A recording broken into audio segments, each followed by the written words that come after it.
Hello, hello, Amira Alvarez here, CEO and founder of The Unstoppable Woman.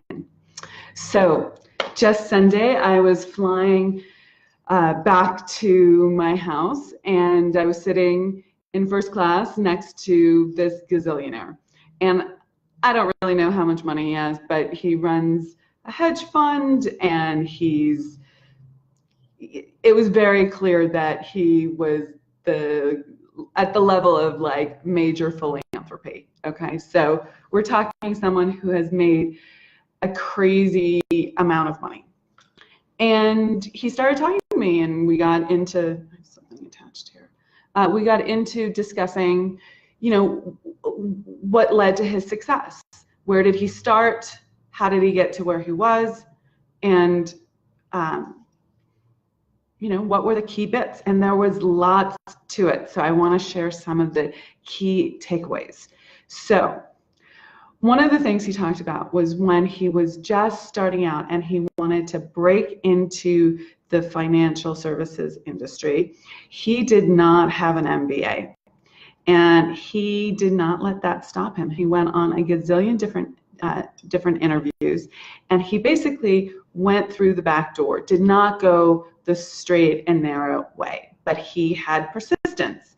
And when he showed up in that one interview where he decided to throw out answering the interview questions in the way he thought they wanted him to answer and just answer from his truth, that company took a risk on him.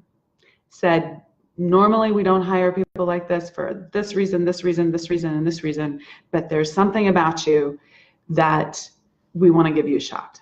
Okay, so 1, be yourself. Answer authentically, answer truthfully. Don't try and manipulate the system, okay? Like, just be you. Clearly with some level of confidence and professionality and all of that professionalism, but like, don't try and contort yourself to fit the other person. Okay. Also, this is stepping out of the fear of rejection. So huge. Then, second thing he did was they had metrics that you had to meet. He had to make $22,000 in commissions in the first 6 months of working there, if they were going to keep him on. 5 months in, he had made 6,000, so it was about 1/3 of the way there, less than that really. And his manager said, you're not there yet. I like you, I want to give you a shot, but we have our standards. We're not going to lower our standards, but I'll give you 2 months instead of 1 month. And he left the building. He was confronted with the reality of the situation, was clearly upset about it, and storming around outside, he realized that he did not want to go back. He was from the East Coast and this was happening in LA. He did not want to go back and face his father's "I told you so." Okay? He did not want to go and have that pain of having to go back and work in his father's business, which he didn't want to do, and to face that kind of "I told you so." So with that energy, which is about turning your pain into a gain, listen to how he does this. He took that pain, that is not going to happen on my watch, and went back to work. So persistence. He stuck with it, but he did something different. He realized that how he was doing sales, listen up, because money moves through sales, okay? How he was doing sales was not working. So he figured out a new way of doing it. He looked at his client list. He looked at what he was selling. He figured out what would be the best solution for them. He picked up the phone, and with this energy of this has got to happen, he said, I've got this.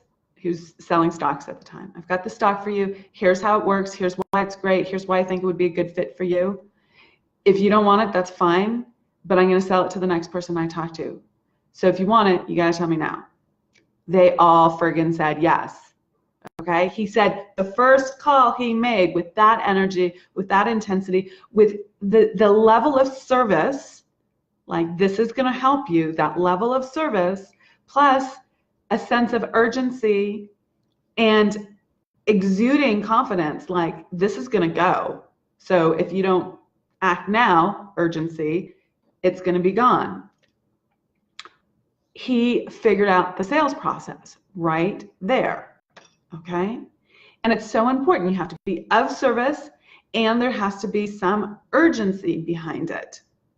And the first person bought, the second person bought, the third person bought, the fourth person bought, and he far exceeded his quota and never looked back, and then kept going and kept going.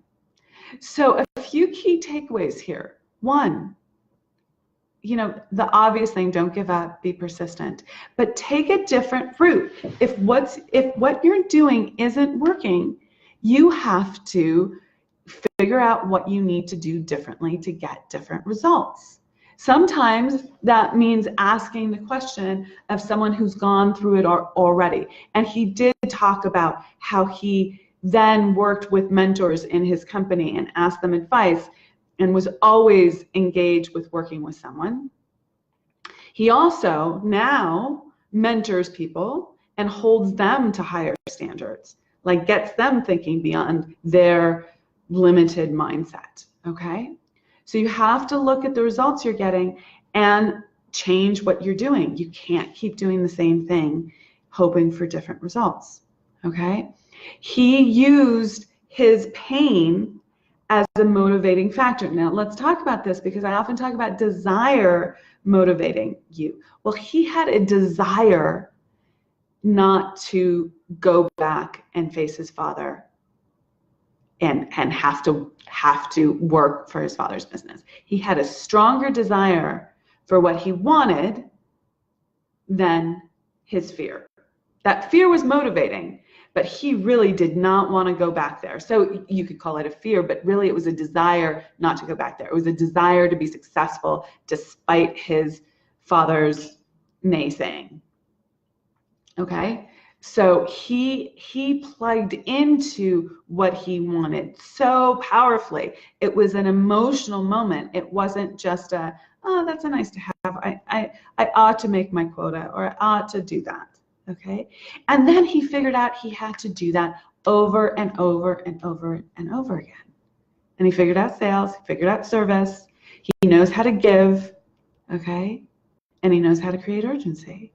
Such huge things. There were more things, many more things in that conversation, okay? But he's basically kept doing that same process at a higher and higher and higher level. So it's one of the things that I go into in the masterclass training that I'm doing this Wednesday, the 31st. It's at 2:30 Eastern. I'll put the link to register in the comments below. We're going to go through the manifestation process. And this masterclass, although I'm going to go through all the steps for manifestation, I'm going to talk specifically about the two poles of desire and expectation and how they work together, and why you need to activate both to really call things in. Okay? So if you're interested in that, I hope you join us and check that out. Okay. Have an awesome day. Take care.